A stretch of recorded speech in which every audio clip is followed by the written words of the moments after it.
Bear Pit Pod is back after quite a hiatus, I think, Craig. It's been, 2-3 weeks now, and I feel like we've missed an amazing moment. We've missed an amazing moment. We've missed big moments. There's good reason for that. Is there good reason for that? I was on holiday. Craig, you were ill. Then I was ill. Then you were ill. And now we're back. Now we're back. Neither of us ill. We're okay. We're alive, unfortunately. Stoke's bad, isn't it? Yeah, it's not in a good place. In fact, last time I saw you actually was at Brentford away. Or rather, it was the night out after because we bumped into you in Shoreditch. But the last time, Brentford away was the last time I saw you. That was a shit day. That was a bad game. Awful performance. Yeah, that wasn't any fun. No, it wasn't. It wasn't any fun whatsoever. It wasn't. But since we've had the last podcast, and sorry, before I go into all that, we're on iTunes, SoundCloud, Acast. We're on Spotify now. Are we? Yeah, well, from this pod, we're on Spotify. That's good. And also, I want to add this as well because some people have been not violently messaging, but some people say, "Where's the podcast? Where's the podcast?" We held ourselves to a certain standard on the podcast, and we won't do one unless we can sit in the same room together because I don't like Skype conversations. I don't think they're a real podcast. I completely agree. Yeah. The gaps, they're trying to edit all that and make it seem like it's a real conversation. Unless you sat in the same room, it doesn't quite work. It just feels a little bit. I don't rate them. Yeah, exactly. So that's why we don't do one if we're not fully percent to come and sit in the studio and actually do it. But we're on all those places. If you can give it like a review, give us a shit review if you want because we haven't been here for a few weeks. But whatever. But since we were last here, new manager Nathan Jones. First thoughts, go. So first thoughts was, it's difficult. I was very kind of impressed with his initial interviews, and he was speaking well. But then managers are going to do that, aren't they? It's not like you're going to come off. I remember Gary Rowett spoke. Yeah, of course. So it's difficult. You're never going to really judge a manager until the games and all the rest of it. But having said that, he speaks very, very openly. He's unbelievably likeable. I think I can say with certainty he's more likeable than Rowett. Mm-hmm. No, and Hughes, 100%. For that matter. There's something very likeable about him. Big Christian. So yeah, massive. Loves all that. He loves all that. So, but yeah, it's a positive start. But then we've got 4 games to judge him so far, and it's not been the best of starts. But I can't bring myself to put any blame on him yet because it's just far too early, isn't it? Far too early. You can't put any of it on him really. I mean, he's inherited a squad, not a great squad. But it is a good squad, isn't it? Well, it is. This is what everyone keeps telling me. Non-Stoke fans, you've got a good squad. Should we be doing better than that? And I believe this hype for ages, but I'm at the point now. I'm thinking, are they good? Quality-wise, are they good squad? I don't even know anymore. I don't think we are. No, we can't be, can we? No, I don't. The squad that he's inherited needs a lot of work, in my opinion. Yeah. From where we thought a lot of the, we dropped to the Championship, and we thought that we were a certain level, maybe instant promotion, maybe not. But we thought we had a team that could do well. Yeah. After re-evaluating those people, because you got to take in mind that you put a lot of those people, they'll do better in the Championship. Some of them are still just as shit. Yeah. Like people, worse if anything. Yeah, exactly. There's people that you think, the drop in the league will do them well, but you remember we've got an aging squad, we've got people that aren't getting any younger. The drop, if anything, hasn't helped them because it's a more competitive league. It's more difficult, and if anything, their flaws are exposed more. It really are. I remember, embarrassingly now, I said to a mate, I feel we've got the best defence in the league. And I looked at him, paper thought, sure, Cross, he's not what he once was, but he was still a very, very established player. I felt we had the best keeper in the league, comfortably. I felt Martin's Indy's a phenomenal centre-back for the Championship. I thought Eric Peters would more than do a job. And of course, I thought Bauer is an excellent right. I thought that's the best defence in the league. I said that confidently. And it's nowhere near. It's nowhere near the best defence in the league. Like you say, it's exposed players further than I ever dreaded it would do. We look awful at the Jack back. didn't have a strong start. That fault against Leeds, first game. Eric Peters is nowhere near the. Like you say, the drop would you have expected him to be. He was never great. It's not like he was amazing. No, exactly. He's never been. I thought he'd have more than enough for the Championship. Bauer was completely bombed. Yeah. Sean Cross has had he's not in the best of places at the moment, is he, Ryan? And Indies, I don't know anymore. He's injured. He's too in and out of the team. Yeah, he is really. I still remember his initial stages at Stoke back in the day, and he was a great player, really good player. That loan period. On the loan spell, but no one's hit the heights. No one's hit the heights. You're so right. I wasn't one that thought we'd make an instant return and we pissed the league. I really didn't, but I didn't expect this sort of this gulf of quality. I really, really didn't. And I think in a way, in the Prem, there's more of an emphasis on passing the ball and that kind of movement and that sort of stuff. Championship is a lot rougher, so to speak, and I think some of our Prem players weren't anticipating that, and they've been shown up massively. And really, one of the games where we weren't shown up was the FA Cup, which we're now out of. That was I mean, 1-1 in the first leg. Take a draw. Sorry, it wasn't a leg. To take a draw, to take a replay. That eventually led to Gary Rowett getting sacked, which we all knew was coming anyway, regardless of the result. Yeah. The second leg, not the second leg, fuck's sake, replay. 2-0 up, coasting, comfortable, cruising, all sorted, and we just absolutely capitulated. 3-2, and we're out again for God knows how many years in a row. 3rd or 4th round exit. I think last year it was Coventry, the year before it was Wolves. Yeah. I mean, that's 3 years on the bounce now. We've lost to lower league opposition. It's shocking. Poor. It's shocking. Very, very poor. And the worst of it is, the Coventry game and the Wolves game, I don't think we were ever in it. This game, we were 2-0 up and it was flying until, the 70th minute, 65 minutes? It was horrendous. It was awful. I mean, it's consistently, considering how well we've been for the past 10 years, every week that passes I keep thinking this is the lowest point in the past decade. And it's true. It is true. We are really at rock bottom at the moment. Obviously, we've been worse than this long ago, but recent history, it's been an absolute shocker. Start to finish this season, it's been an absolute shocker. Agreed. But when Nathan Jones did come in, there was some joy for a short period. We got a win against top of the league at home. I don't get it. I mean, the Oatcake had an amazing... for the game against Preston just gone, the back of the Oatcake fanzine had a picture of Lambert celebrating against Huddersfield when we beat them 2-0. And I forget the caption now, but it's something like, "Don't forget this happened last year." Yeah. I.e., we beat Leeds, amazing performance, but it went tits up. Let's not get carried away. And that couldn't have been more. Huddersfield weren't top of the league. No, they weren't. But I was on the verge of getting carried away with the Leeds thing, thinking, right, this is it, here we go. Mini playoff charge, or who knows. No, I agree. I got fully carried away. I did, and it was a great performance. I'm not going to deny that fact. It was a brilliant performance, best performance of the season. But having witnessed the Preston game, it means nothing. The problems still persist there. I don't know how we managed to beat Leeds so comfortably. And it was comfy, I felt. I'm absolutely baffled by this squad. I've never been so confused by the apparent quality on the pitch. We beat Derby with 10 men. We beat Leeds comfortably. But yet we're so struggling against everyone else. Yeah. Against everyone else. We're making teams like Preston, Wigan, Blackburn look like a different league to us. And they shouldn't be.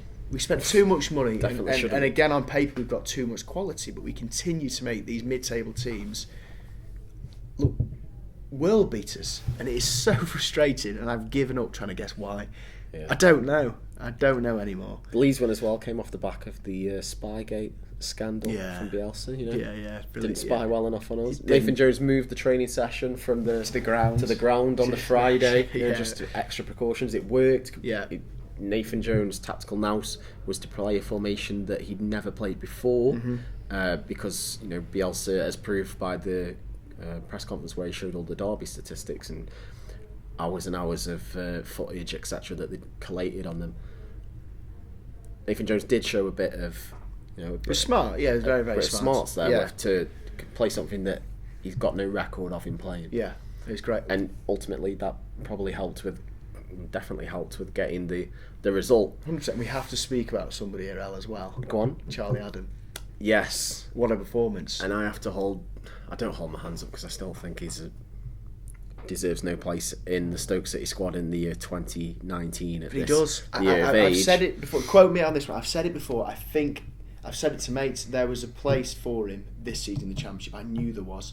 Right. What we've been lacking from the start is pace. No. Oh, he hasn't got Sorry. pace. Fucking hell, Craig. No. That's one thing he hasn't got. Movement to the ball, getting the ball into the right places quickly. We've been pissing about, dillying with the ball. Woods has been very guilty of this.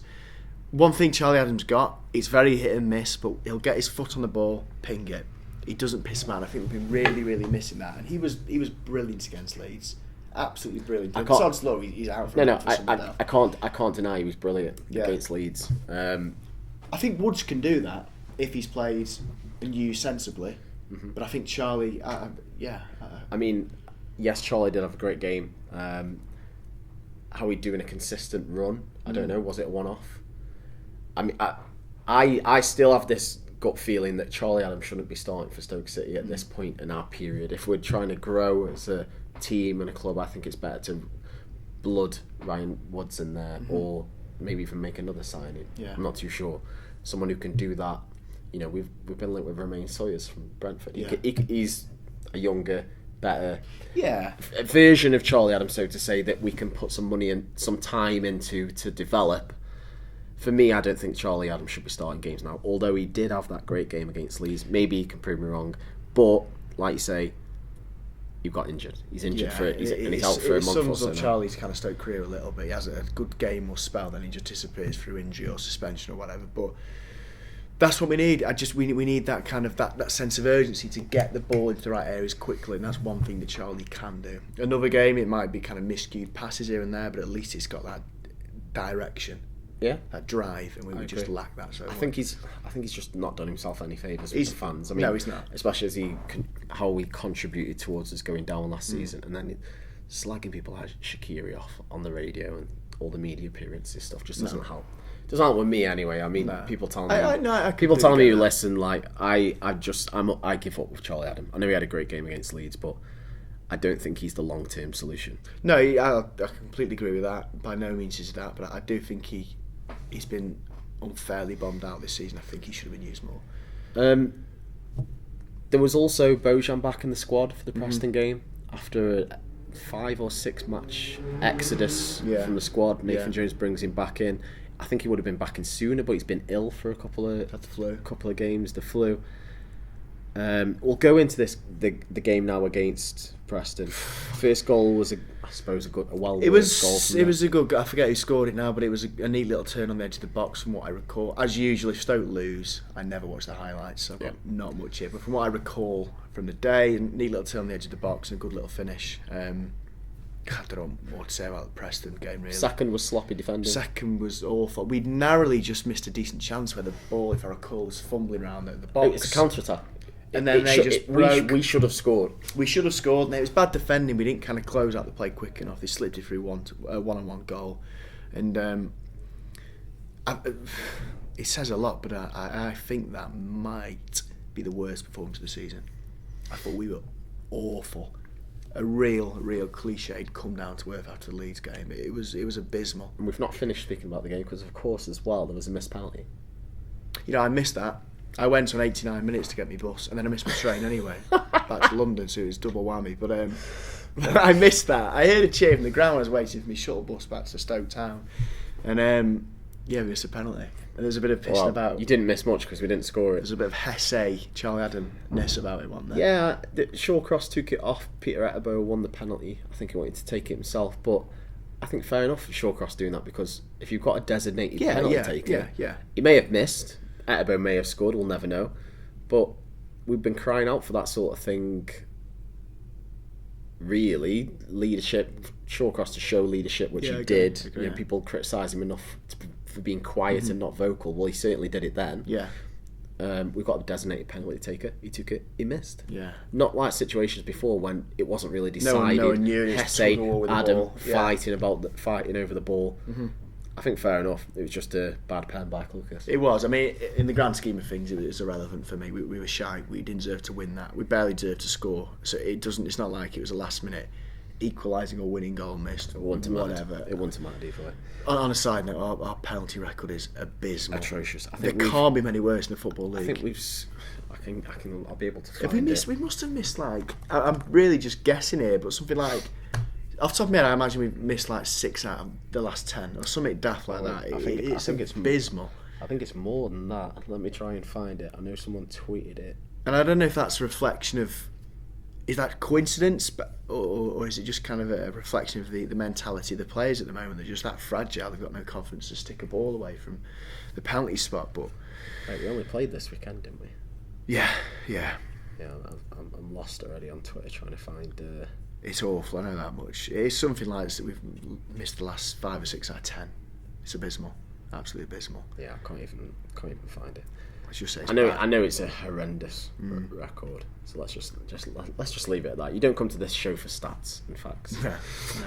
No. Worst and best, God. I think the best for me was probably Etebo. I thought he showed a lot of drive when he got the ball, some neat skill. Worst, there's loads of contenders here, but I'm gonna go with Vokes. I think narrowly beating Klukas. I thought Klukas had a poor game as well. Man of the match, Etebo. Yeah, why not? Let's just wrap that section up quicker. Yeah. No one's waiting for that. Josh Tyman coming in was confusing as well. He got subbed off after. Some people said it was a knock, some people said it wasn't. Was it tactical? Went off about 30-40 minute mark. I felt it was quite obvious. You either bring in McLean or put Klukas at left wing back. Simple as that. I don't know why Tyman was brought in. I've not seen nothing to suggest. Tyman's been a terrible signing. He's not done much yet. He was supposed to be the answer for Eric Peterson to challenge him, and he's done nothing of the kind. Nothing of the sort, no. Not at all. Not at all. But in the defender world, we've signed one today. Danny Batth. Danny Batth, Wolves, club captain, isn't it? Well, he was, because he hasn't been recently. He was on loan at Middlesbrough. Right. He's been on loan at Middlesbrough for the first half of the season. We've brought him permanently off Wolves. He was captained them when they got up and promoted. I think he's been at the club for like 12 years. Yeah. A long time, long period anyway. I'm not too sure what to make of this signing, and the only reason I'm not too sure what to make of it is because we were so heavily linked with Matt Clark from Portsmouth, who was this up and coming defender, praised highly by everyone that's seen him play. I've seen a few reports on about how he's the next big thing, and we weren't willing to pay another 1.5 million to pay the 5 million apparently. Yeah. We weren't willing to pay that much, so instead we've settled for a 29-year-old from Wolves, and that just reeks of typical Stoke City for me, and I'm not sure how I feel about it. When we could have had a young prospect that could have been worth a lot more in a few years. Again, someone that you can build and put a lot of time into developing, and instead we've taken the cheaper option. I don't know enough about either to kind of really comment on that. But from what I've heard about Batth, he seems to be this tough, Pulis type defender, not the greatest on the ball. He'll get stuck in, get his head on the ball and that sort of stuff, which I think we need a little bit. I think we need a little bit of that in the back because we struggle with that at the moment. But going off your kind of review there of this Clark from Portsmouth is a tad frustrating because we need a lot of work with the defence, a lot of work. Yeah, definitely. Nathan Jones said on the Bat signing, Danny's a dominant leader of a centre-half. He has got great pedigree, having got promoted with Wolves last season, and he's someone I can feel can take us forward. We wanted to add real competition in that department, and I'm delighted to make him my first Stoke City signing.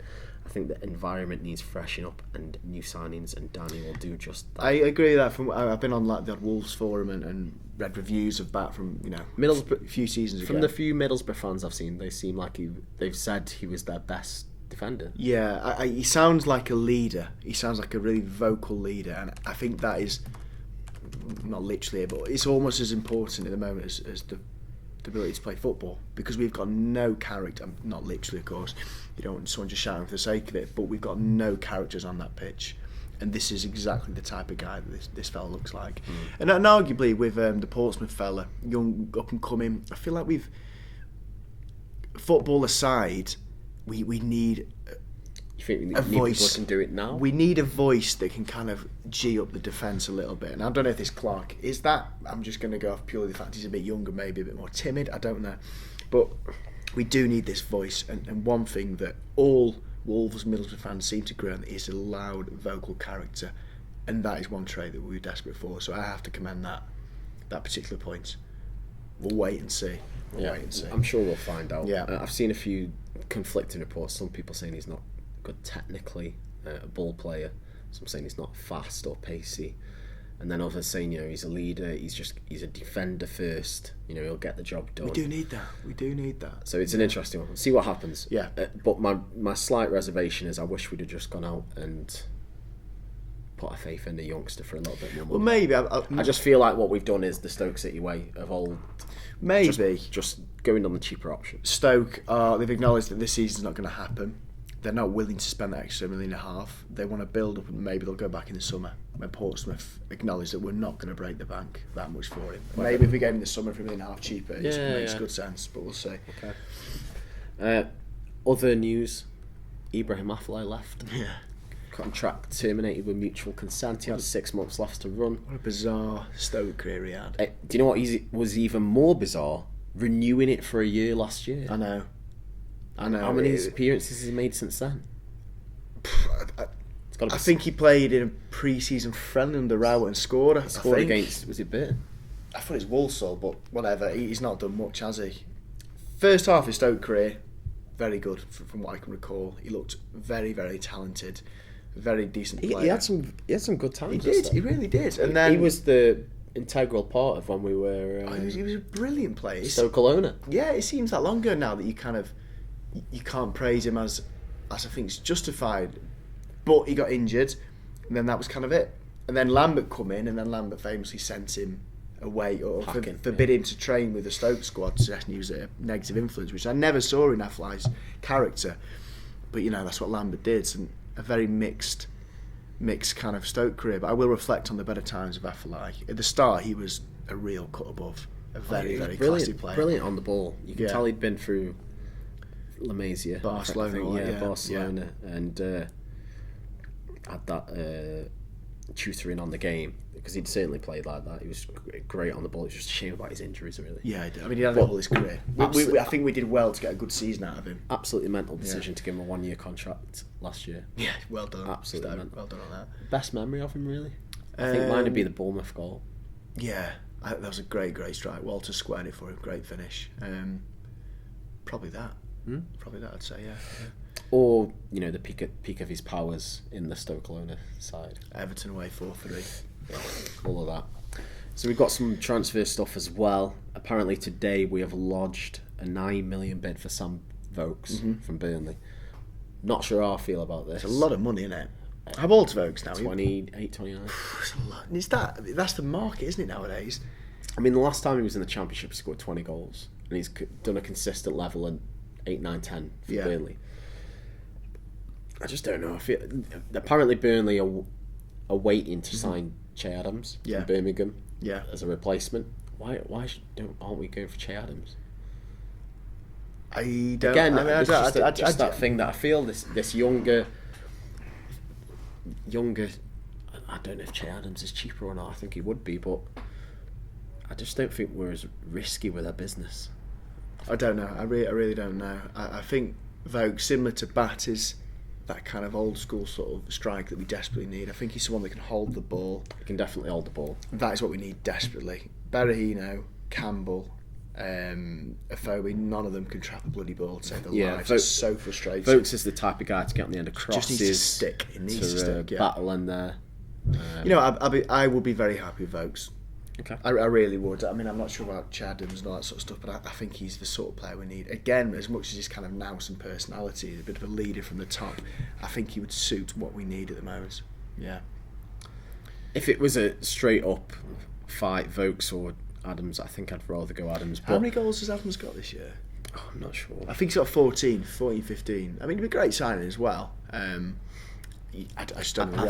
I think I'm speaking from a football manager point of view, which is probably wrong, but I'd be building for long term, and getting all these 28, 29-year-olds in isn't, it might provide some short-term success, but are we going to go up this season? No. Definitely not.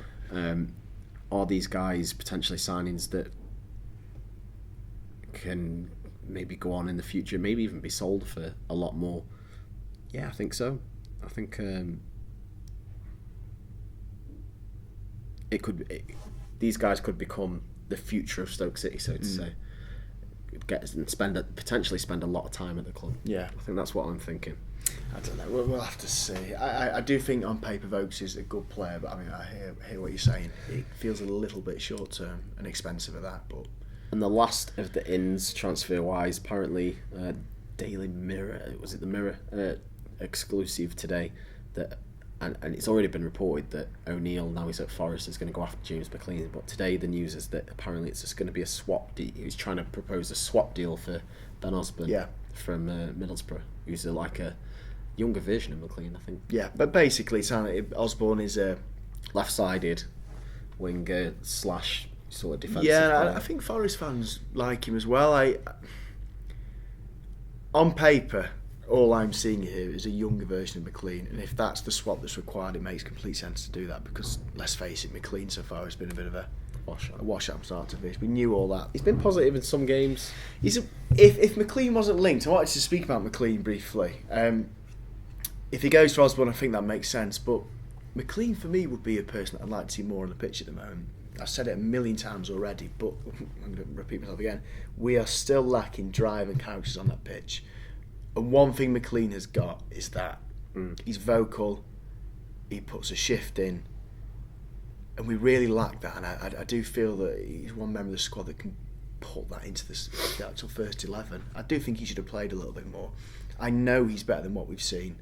I know he is, because I've seen him at West Brom and Sunderland and all the rest of it. But it's just been a disaster from start to finish. I mean, I'm to a point happy to draw a line under it if it's going to fit in with this Osborne transfer, but I think McLean is going to go down as a massive disappointment for me. I know there's a better player there, but it's just never happened at Stoke, has it? It's never. I was never a fan of the signing in the first place. I think it's a lot of money for how old he was, don't get me wrong. And there's a lot of unneeded aggro that comes with him as well. Yeah. Whether you support his views or don't, it's just aggro. Yeah. On to the outs. Potential start. outs. I mean, Jones said, didn't he, in a quote, that he wants to ship a lot of players out. The squad is far too big. He wanted to streamline the squad and take away the negative atmosphere of the people who weren't playing. Yeah. So the first up was apparently we've received bids for Crouch and Fletcher. Fletcher can go like that for me. Cheers for whatever, but the only stumbling block for both is wages. Yeah, I imagine they'll be on 30, 40, something like that. Crouch, I really kind of had this image that Crouch would stay with Stoke at the end of his career. Maybe even get a promotion in just to kind of put that cherry on the top of his career. Stay with the club, go into coaching. I would be gutted if Crouch went. Don't get me wrong, he's not like he's been utilised at all at the moment, but I'm proud to have Crouch playing for Stoke, because I think he's a good ambassador for the club, and I would be gutted for him to leave. Fletcher, whatever. Yeah, let Fletcher. It's not really happened, has it? Yeah, Crouch is a difficult one, because I suppose he still provides a plan B, as much as we might hate it. It could be a plan C if we sign another striker. Yeah. The coaching side, and I know a lot of people quote this and say, keep him on for a role at the club afterwards. I don't see him going into coaching. I really don't. I see his future in TV. I mean, he is doing all his badges, and he has spoken out in public saying that he does want to do media stuff, but he's also keen on coaching stuff. I really, from how good he is on camera, and you know how good he is on these TV shows, he's got his own podcast. I see his future in TV. I don't see him slogging it out on training pitches after he's hung his boots up. I really don't. With his wife, he's got 5 kids. I really don't see him slogging it out on football pitches. I see he'll be on. He'll be a presenter on League of Their Own. Do you think? I don't know where I can't imagine who's bidding for Crouch. No, at this point, sure. He's 37, 38. I don't know where he goes. I can't imagine it'll be the Premiership. Wherever he goes, it's generally going to be a bench option, isn't it? No one's going to say, you're on main striker, Crouch, you're going to start for us. I'm perplexed to think where he would go, really. But I don't want Crouch to go. I'm proud for him to play for the club.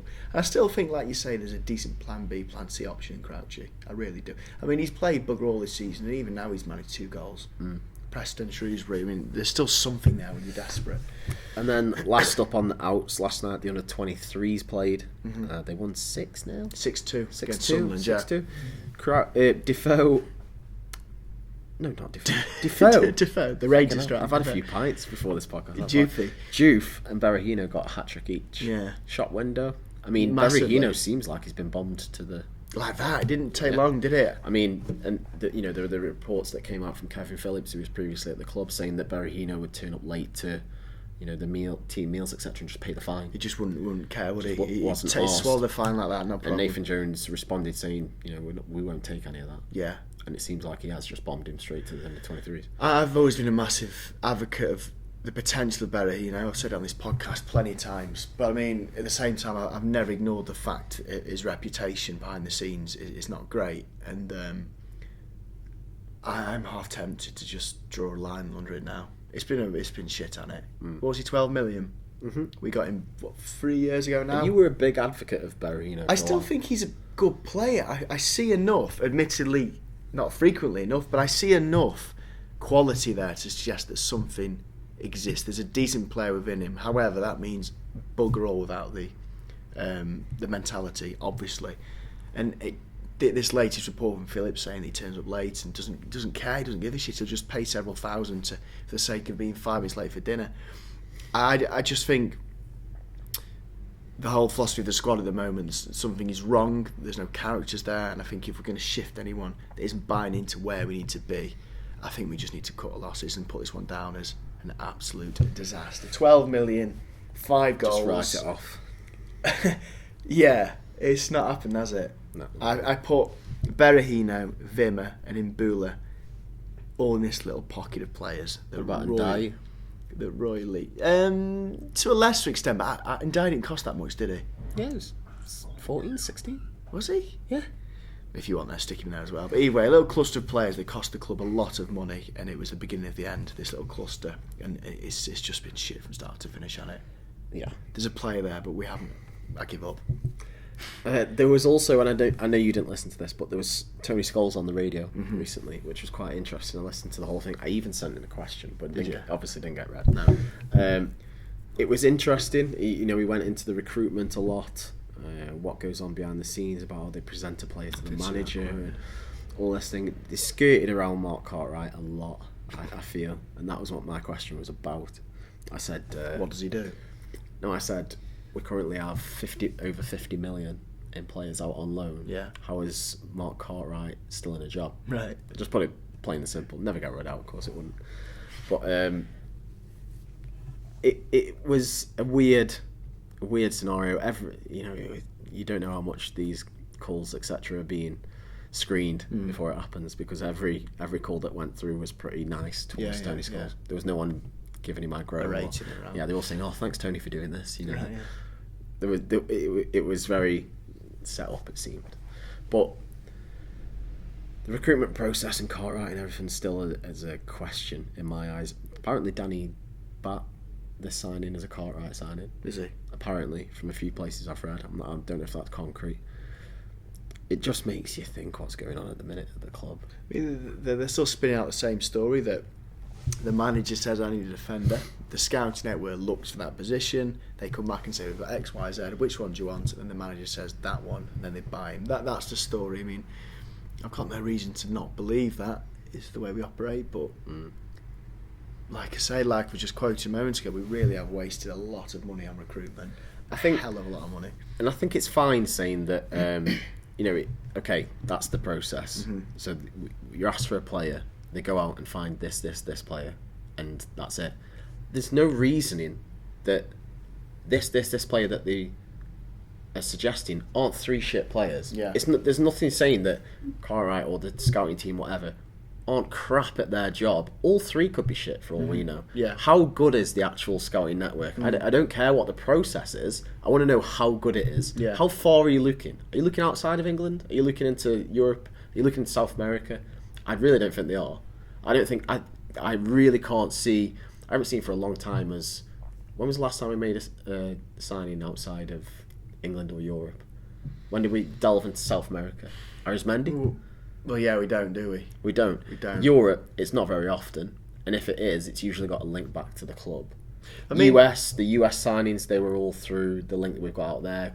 Orlando, I think. Probably, but then you could argue like Mbula's the big one that always comes to my mind. That was a European signing. That went to shit. That was the worst signing going. And that seemed obvious. So in this interview as well, Tony Scholes said about the red flags process that they have, and he tried to defend some of the signings that they've made by saying that Arnautovic had tons and tons and tons of red flags, but they signed him anyway. Yeah. That was sort of the defence for some of the signings that they've made so far. Thing is, yeah, you can quote that, but it doesn't. If you're going to be that risky often enough with players, you're going to get bad apples, aren't you? And Bula again, I'll come back to him.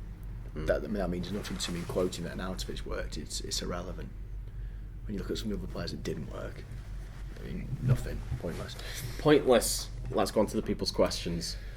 Who and what have we got? It feels like another depressing chat, this one, we've had. There's a Facebook question which I know is coming, which makes me laugh, but yeah, it sort of says about that, the depressing. This is a tweet from Lee Hawthorne, or Orphy. How is it that some supporters spend more energy criticising a new signing before he plays than vocally backing players getting to grips with a new era? I've seen that. I popped on the Oatkate message board when we signed Batth, and there's a lot of negativity. I don't know.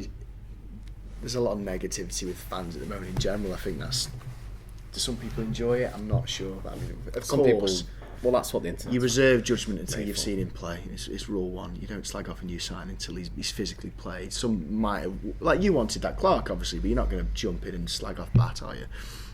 No, exactly. I don't know why people do that. I mean, not to name drop, but did a podcast with Ricky Gervais the other day, and if anything, I learned from him. It was, why waste your time on the internet arguing? Yeah. He loves doing about that, anything. He does it to a certain extent, but it was like when he sat there going into spending a good amount of your time or like explaining things to people on the internet or that you don't know. You've got no idea who these people are. Why waste your time? Yeah, it's not. I don't get these people who spend hours and hours. It's not. You are never going to win. You can have the biggest fact. But you can have a fact that is undisputed and it will not make a difference because you're just going to get illogical crap thrown back at you. Arguing on the internet is such a waste of time. Exactly. I've given it up a long time ago before that. J. Cole says, if you could change any result of a Stoke game in your lifetime, which would it be? Oh. And he also says, and why would it be the FA Cup final? What, so he preempts the answer? Preempts the answer. Well, yeah, FA Cup final. I can see it still in my mind. I have nightmares about it. 0-0. It was about, 60th minute or something. Matty Everton gets the ball in the full-back position. Pings a great ball over the back of the Man City defence. Ken Wyn-Jones briefly finds himself one-on-one with Joe Hart. Tries to slip it through his legs. Just hits his inside thigh. We go on to lose the FA Cup. Kills me. Yeah. I can't get the image of Jones missing that one on my head. It's a bad time. I'd be digesting this season relegation so much more easily if we'd won the FA Cup. Any bad thought or bad result this season, I'd just go, we did win the FA Cup, it doesn't matter. Don't think about it. I can't help it. Stephen and Dom, we've sort of answered your question. Ben Hannon as well, asking about the Bat signing. Casper Eriksson says, as a foreigner from Denmark coming to Stoke games, do you think local supporters at the boothing end would embrace flags for the whole stand before kick-off? Flag motifs could be former players, bottle ovens, old club logos and such. Yeah, I mean, we used to have a massive flag. We did, yeah. As long as it's not overly manufactured. I'm not the biggest fan of kind of like too much organised prep for the fans. I think it can be a little bit too cheesy, but yeah, fine. Yeah, whatever. James __13_ says, if you could have a pint with any Stoke player, who would it be? It's got to be Crouch, hasn't it? Yeah. It's got to be Crouch. You know, I had a different answer in my head, but yeah. It was your answer, isn't it? Originally Rick. I would have said, yeah, like, Rick come to mind when I thought Crouch. You just know one pint would lead to many more with Rick and you'd end up in touch. Speaking of Rick, should we do it quickly? Signed for Nantwich Town now. For anyone that ever pops down to the Dabbers, Nantwich Town, and fancy seeing a Stoke legend, he's signed permanently at the age of 38. He's a Nantwich Town player. Jesus. Yeah. Apparently, I think I'm in a WhatsApp group with some guys who play for a team who know the lads who play for them, and they say he's better than them all in training. I bet he is, yeah. Of course he is. I bet he is, Ricky. Of course he is. But yeah, Crouch, a pint, because you know it. It'd just be a laugh, wouldn't it? Yeah, it'd be a right good night. Geordie of Suburbia says, what opposition supporters were you least and most impressed by from any away game you've been to? Any away game? Arsenal, shit, every single time. Arsenal are always shit, yeah. I think Tottenham. Whenever I went to White Hart Lane, it was always an amazing atmosphere at Tottenham. Upton Park, West Ham as well, that was always good. Other than that, I'm struggling a bit, really. I think West Brom do okay, as much as it pains me to say it. I'm not going to say it because I'm just bitter. I don't like West Brom. I'm going to give Tottenham that award. Okay. Norwegian Potter says, if you had to share a flat with a current Stoke player, who would it be? Crouchy. It just fuck it. Well, let's just say Crouchy again. Alex Twemlow says, why is Butland so slow with his ball distribution? He had many opportunities to throw the ball to an unmarked man on the wing, yet he held it, kicked it up top, only for Preston to gain back possession. It happens game after game after game. Speaking of that, this is painful to watch, not just for the reasons outlined in that question, but against Preston, there's several times where Jack had the ball, having made a save or whatever, and the crowd in like 5 seconds were venting for him to release it, to do something with it, and you could see Jack's expression, body language, that he was so wound up with the Stoke fans for giving him this grief. And I'm a little bit caught in the middle. I think he does need to be a little bit quicker, but at the same time, I think the fans need to chill out a little bit. I really do. It just doesn't help. I think he's got instructions as well. You probably has. I think if nothing's on, then nothing on. I think the crowd should show a little bit more patience. Personally, I don't like seeing that. It's not great. Ben Cowie says, why do you always record the podcast after we lost and play badly? Well, I mean, we've losing badly for 18 months. So. We've been playing badly for a long time. Yeah. There's not many wins to record after. There's not. After all. But I'd love to do one with after a big win so we can hear a bit of delusional optimism. Supporting Stoke is so bleak right now. Well, we would have done one after the Leeds game, but, health permitting. But the lot of the time, there isn't a joyous Stoke City result to celebrate. If we had done it after Leeds, it may have been a bit delusional in the sense that we'd have come in with all this bravado. We're going to do it now, the Nathan Jones revolution, and then that was quickly taken away. So it's probably not the worst thing we're not doing that. We're being realistic, I'd say. Darren Williams, is Batth and possibly Vokes really Jones signings, or is he being pushed into them? I ask because he's made it clear he wanted young, quick, athletic players, and these are far from that. Good point. First time I've really pondered that. You have made me question that. Maybe not. You've made us think, Darren. Yeah, maybe not. If we weren't already. Good question. Let's have a look. Lee Davis says, can anyone tell us what's going on with the mentality of the players? 1 week they're brilliant, the next 9 are shit. You can't keep building fans up by beating better teams in the league, Derby or Leeds, then show up half in the tank against Preston. It's so true. I said at the start of the podcast, I'm baffled, confused. I give up trying to second guess what's wrong with Stoke City as a club at the moment. The players specifically, I literally do not know how we can beat Leeds so comfortably and Derby early in the season, and then they'll be so abysmal against teams in mid-table. Don't know. We don't know what's going on. I literally don't have an answer anymore. We're trying to second guess it all year, but I just do not know. Matt Bennett says, who or what has surprised you most since the Jones takeover? I think the atmosphere has changed a bit. Kind of, but it reverted at Preston. It's reverted a bit after Preston, but I think bad again. I think there's a lot more patience with Jones than there was Rowett, even though it's still early to say. I feel like everyone's acknowledged now that it's the squad who's shit, not the manager. Yeah, I think you're right. I mean, with Rowett, towards the start of Rowett's kind of tenure, he was all right, but I never warmed him like I have done Jones already. There was always a hint of arrogance around Rowett. He wasn't the friendliest of guys, was he, to kind of warm to. Jones has already overcome that was the thing. Rowett never helped himself, especially in those later press conferences. He didn't really, but Jones is just a likeable fella. Sunderland Brazil OFC on Instagram. What do you guys think about the international fans?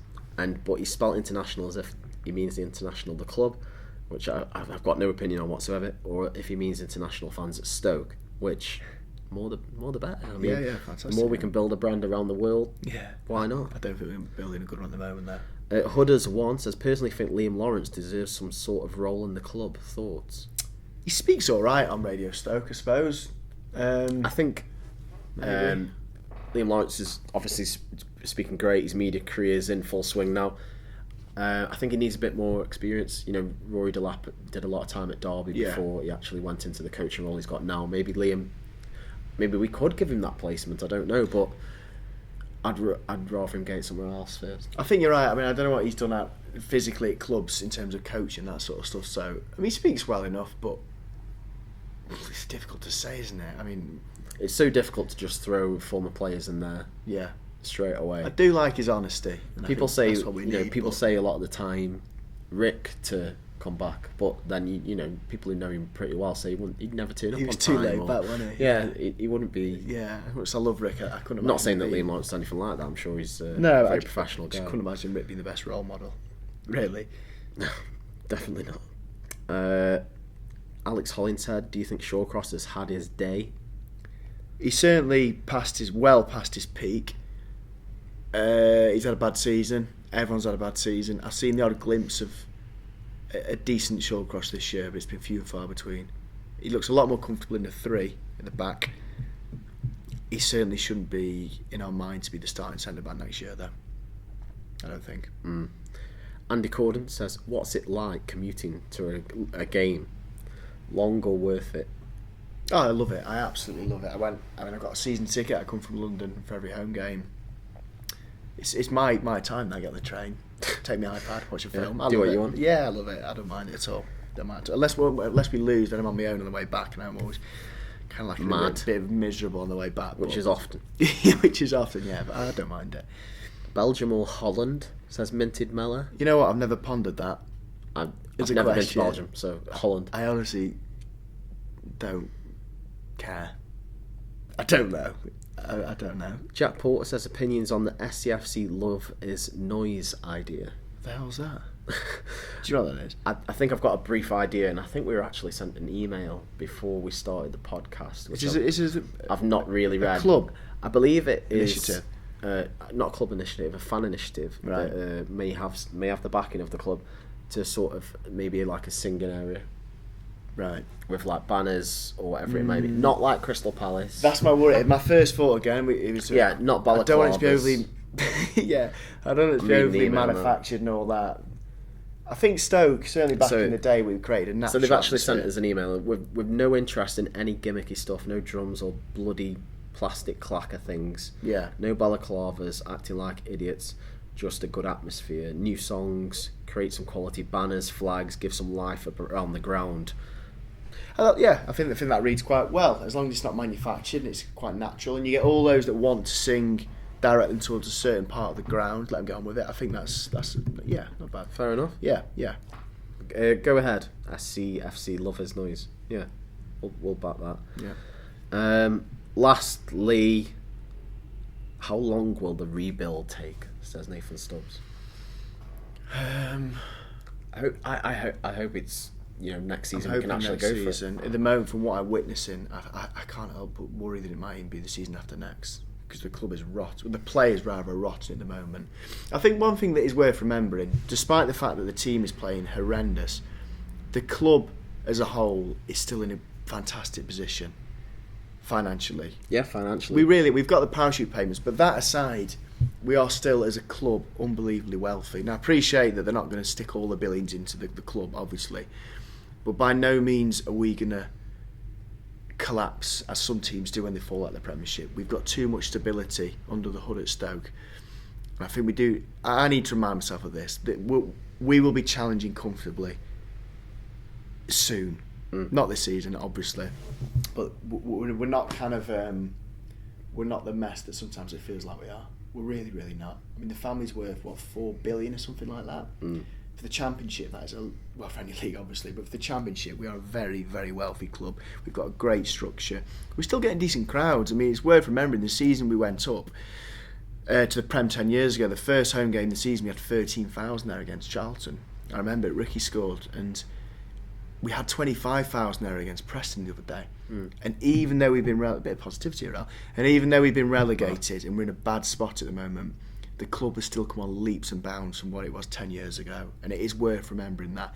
If nothing else, despite the relegation, we've built up a loyal local fan base which wouldn't have been anywhere near the club 10 years ago. No, definitely. So it's not all bad. Some positivity there. There is a bit of positivity there. It is worth remembering that. We're not going to be... As long as the family stick with us, which I've got no reason to think they won't, we will be challenging sooner rather than later. Okay, so next up is Hull away this weekend. They're on a bit of a run at the moment, aren't they? Yeah, they're doing okay. This is snuck from now. I can't help but think we're just better than Hull. I don't know how we managed to fuck this season so much. It's so frustrating.